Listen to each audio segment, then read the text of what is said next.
Hello everyone, আসসালামু আলাইকুম। আমি নাইম ইসলাম আপনাদের মাঝে নতুন একটা ব্লগ ভিডিও নিয়ে চলে আসলাম।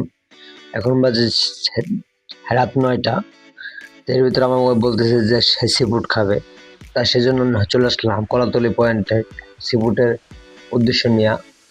এখানে আসার পরে কিছুক্ষণ ঘোরাফেরা করার পরে চলে আসলাম আমরা সি ফুডের দোকানে। তো এখানে আসার পরে আমার যে অভিজ্ঞতাটা হইলো আমি আপনাদের মাঝে শেয়ার করি। এখানে আসলে কেউ আগে থেকে অর্ডার করবেন না, মাছটা দেখে শুনে তারপর অর্ডার করার চেষ্টা করবেন, কেন ওদের ১ মাস ১৫ দিন আগের মাছ ওইখানে থাকে। তা আমরা দেখে শুনে স্কুইড, কাঁকড়া এগুলো অর্ডার করে দিলাম।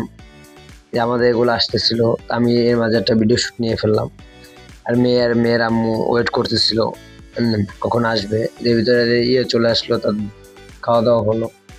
তা আমি আবার হাবিসটা ঘুরে দেখতেছিলাম।